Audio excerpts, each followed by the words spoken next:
हाँ सर, आज का आपका उमूर क्या है? आज का सब्जेक्ट क्या है? टाइटल क्या होगा आज का? आज का मेरा सब्जेक्ट इंशाल्लाह हिजरत है। हिजरत के ऊपर मैं बात करना चाहता हूँ कि हिजरत जो कंसेप्ट है या जो आइडिया है, इसको हमने ठीक से समझा नहीं है, इसलिए हम इसके फ़ायदे आज तक उठा नहीं पाए। अच्छा, उससे पहले मैं आपसे पूछना चाहूँगा, आप हिजरत के बारे में क्या जानते हो? हिजरत के बारे में जो मेरे सामने तो नबी सल्लल्लाहु अलैहि वसल्लम की हिजरत है जी कि भाई अपने ईमान को हिफाजत के लिए जी उन्होंने मुल्क छोड़ा। सहाबाओं की हिजरत है, जी कई नबी सल्लल्लाहु अलैहि वसल्लम से आगे कुछ सहाबा हिजरत किए, नबी सल्लल्लाहु अलैहि वसल्लम के बाद में कुछ सहाबा हिजरत किए, है ना, जो अपने ईमान की हिफाजत के लिए, मक्का वाले से बचाने के लिए उन्होंने मदीना की तरफ रुख किया ताकि वहाँ जाके अपने ईमान की हिफाजत कर सके और दीनों ईमान की मेहनत कर सके। मेरे सामने इतना है हिजरत का। ओके जी, हमको यही बताया गया है। जी। ठीक है, इसके आगे हिजरत क्या है हमको नहीं पता है। कैसा? अब मैं बोलता हूँ एक सेंटेंस, ध्यान से सुनना। अगर हिजरत होगी तो फतेह मक्का होगा। मतलब? जी। अगर हिजरत नहीं होगी तो फतेह मक्का भी नहीं होगा। हाँ, लिंकिंग तो वही है। हाँ, हिजरत के बाद का ही वो स्टेप्स है। जब तक मक्का में अगर अल्लाह का दीन नाफिज करना है तो उस वक्त जो हालात थे वो इतने फेवरेबल नहीं थे, बहुत क्या बोलते हैं अपने अपोजिट हालात थे, अगेंस्ट में हालात थे उनके, कि उनको वो काम करने ही नहीं दिया जाता था। तो क्या किया, मक्का के एडजेसेंट में मदीना है, वहाँ पे हिजरत की। ठीक है, जान का भी खतरा था। अगर आका सलाम को ही आप हटा दोगे बीच में से तो फिर दीन आगे बढ़ेगा कैसे?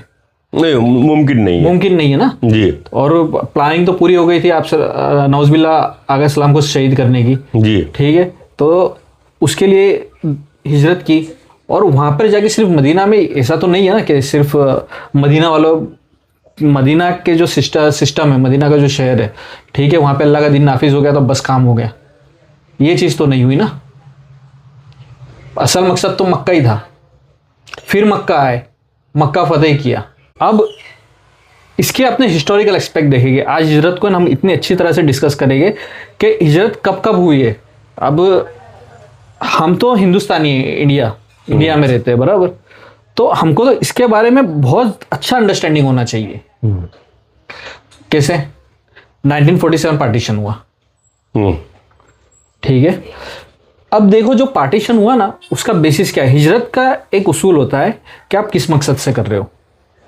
अगर आपका मकसद ही गलत होगा ना तो हिजरत आपको कभी उस तरीके का फल नहीं देगी, उस तरीके का फ्रूट नहीं देगी जिस तरह आप सल्लल्लाहु अलैहि वसल्लम को मिला है फल उसका। हाँ, मतलब जिस नियत से की जाएगी, जिस नियत से की जाएगी। वैसे हिजरत के फायदे कई और दुनियावी एतबार से भी हिजरत की जाए तो उसमें भी फायदे हैं। एक साहबी ने आके कुछ वो तंगी की फरियाद की थी आप वसल्लम को कि बहुत तंगी है, बहुत परेशानी है, तो आप वसल्लम ने कहा था कि हिजरत करो, है ना। ऐसा भी कुछ है, कुछ सुना है मैंने।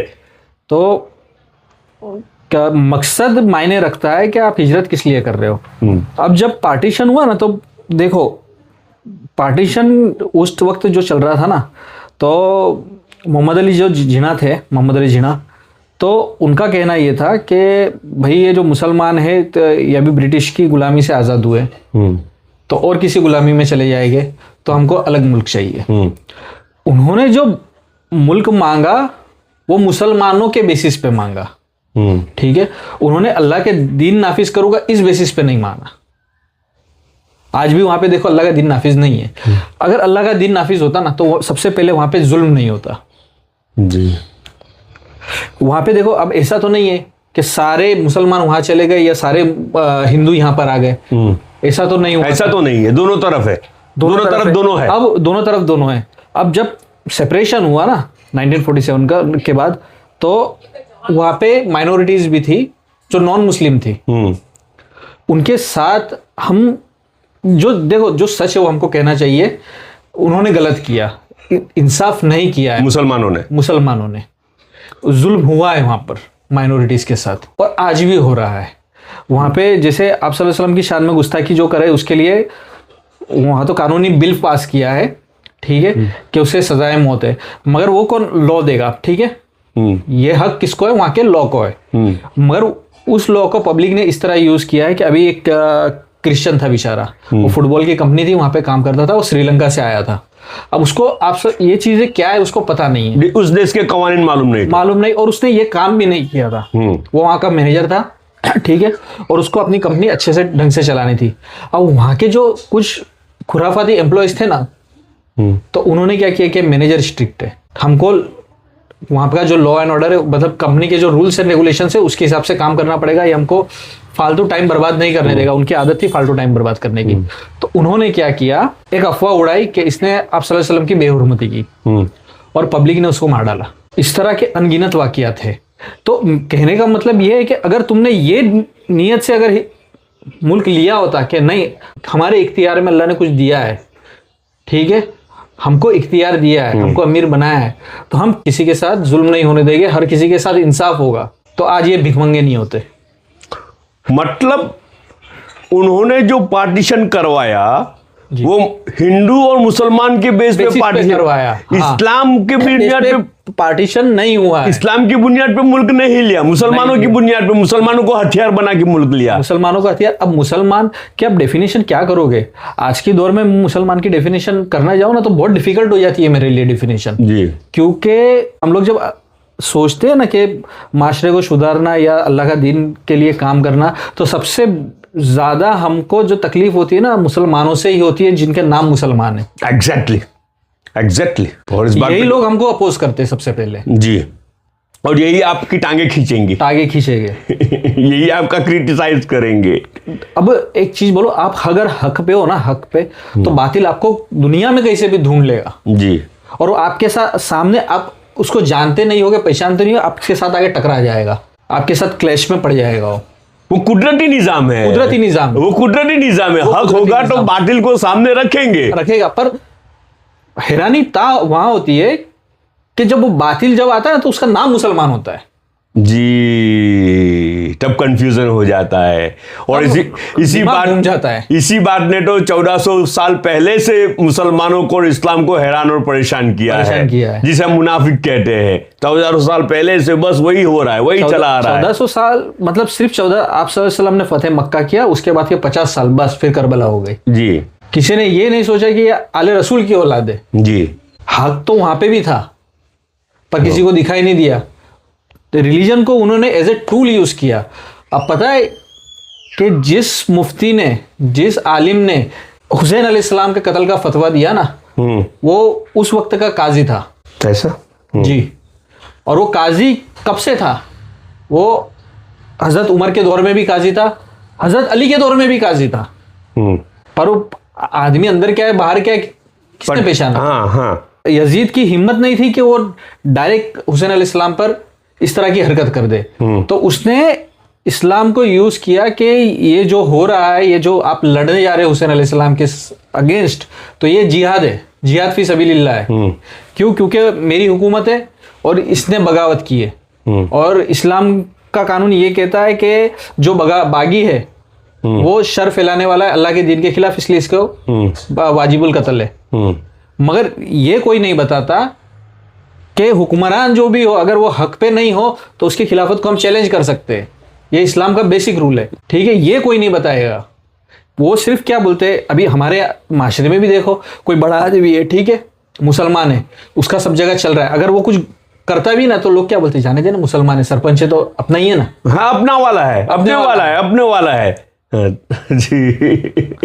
आई ना मेरी बात? जी आपड़ा वारो छे एम करीने। हाँ, जवाब दो ना आपड़ा वारो छे। अरे कैसे यार, कैसे मुमकिन है ये? कैसे मुमकिन है? यहाँ तो इंसाफ की खटिया मेज हो जाएगी, यहाँ तो अल्लाह की इंसाफ की धज्जियां ही उड़ जाएगी। अल्लाह की मदद कभी आ ही नहीं सकती तुम्हारे लिए, क्योंकि तुमने अमीर ही ऐसा चुना है कि अल्लाह की मदद तुमसे कोसों दूर रहे जी। हमने देखा हिजरत आप सल्लल्लाहु अलैहि वसल्लम ने क्यों की, वो हमको समझ में आया, उसका हिस्टोरिकल एस्पेक्ट देखा क्या। अच्छा, हिजरत के बाद उन्होंने क्या किया? पार्टीशन के बाद वहां पे देखो, रिलीजन इसलिए आया है कि लोग इल्म हासिल करें। उन्होंने उसी रिलीजन को यूज करके पूरे उनके मुल्क में नाइल्मी फैला दिए। वहां पे बेसिक एजुकेशन क्या लोगों को पता नहीं है।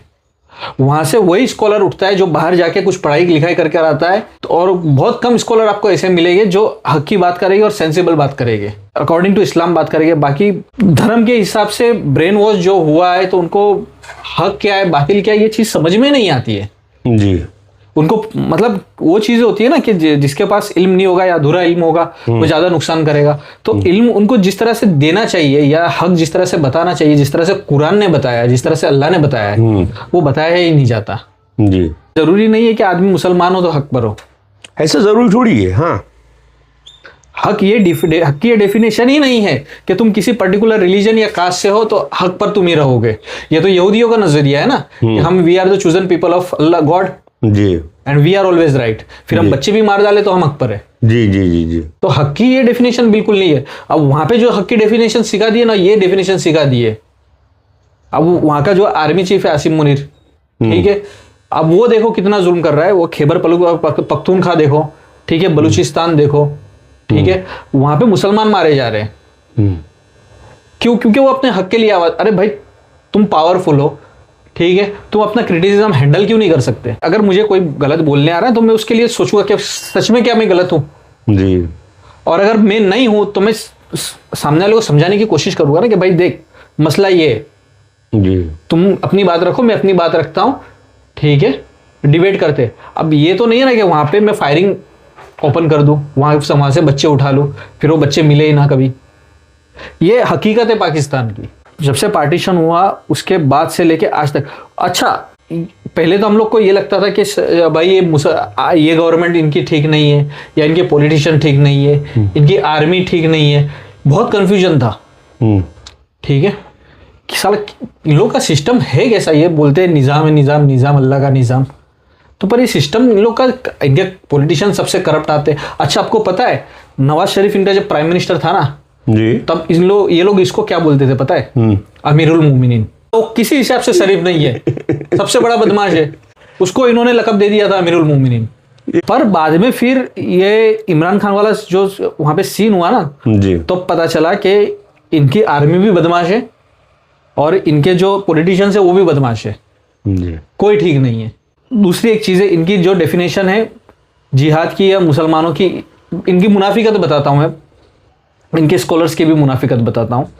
अभी अफगानिस्तान पाकिस्तान में कुछ क्लैश चल रहा था, हाँ, ठीक है, अब अभी भी कुछ तो कुछ चल रहा है, चल रहा है। अब इनका आर्मी चीफ आके बोलता है ये खवारिज है अफगान तालिबान को, ऐसा, ठीक है। इनके जो स्कॉलर थे जैसे मोहम्मद अली मिर्जा, हाँ, इंजीनियर मोहम्मद अली मिर्जा, वो ऑन कैमरा उन्होंने बोला है कि ये खवारिज है। ऐसा जी।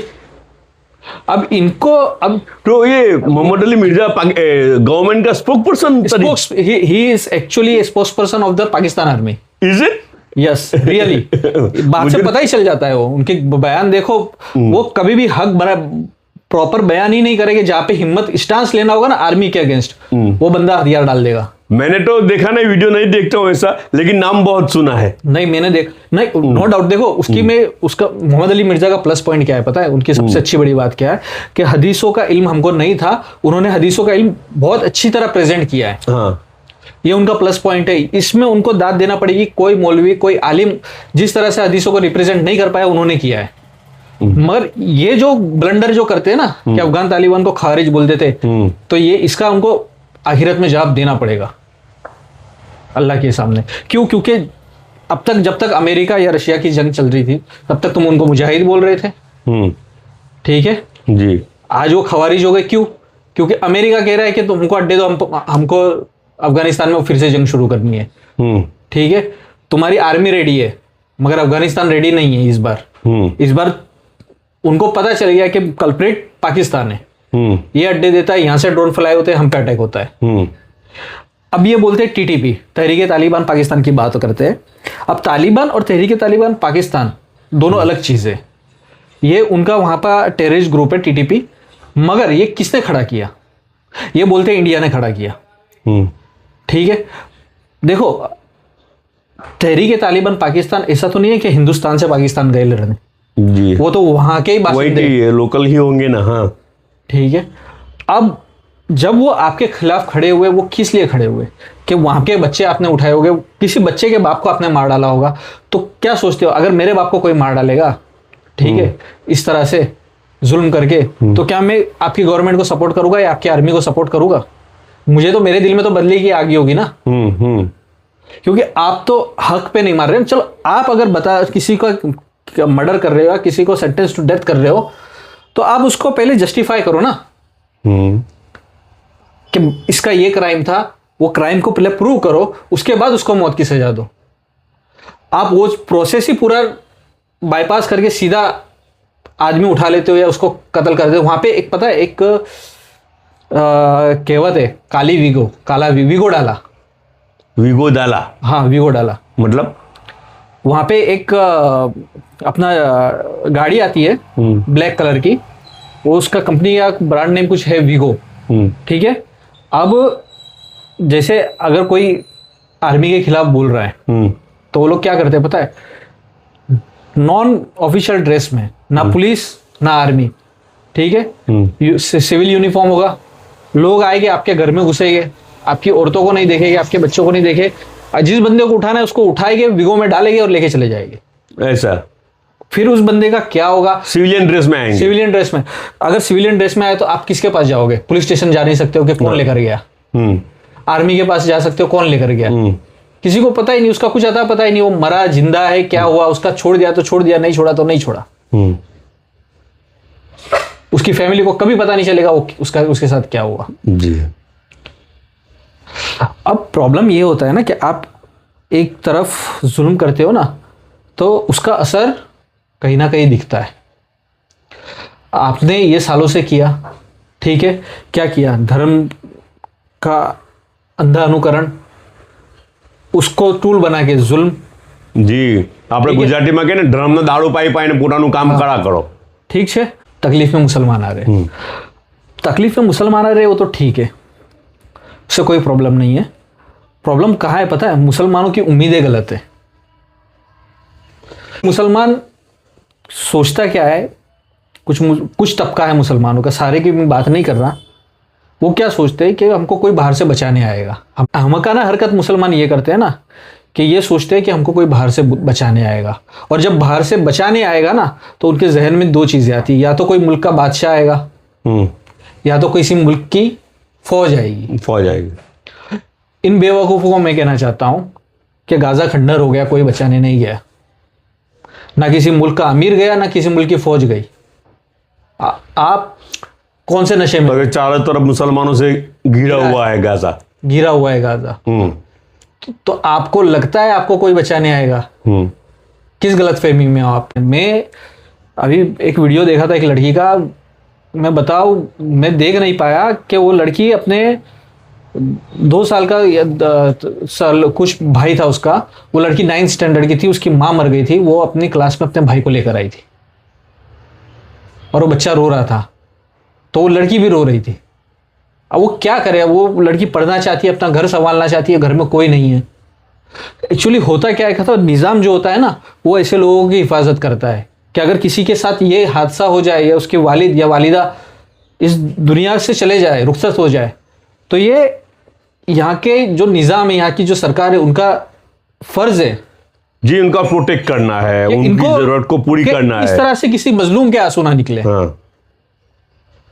इस तरह से किसी मजलूम के आंसू ना निकले, ये आपका निज़ाम डिसाइड करेगा। तो वो कहेगा कि ये निज़ाम हक पर है। हमें देखो, यहाँ हम हिंदुस्तानी है, हमें ये कभी प्रॉब्लम नहीं रहा है कि ऊपर जो प्राइम मिनिस्टर बैठा है वो हिंदू है मुसलमान है, इससे फ़र्क नहीं है।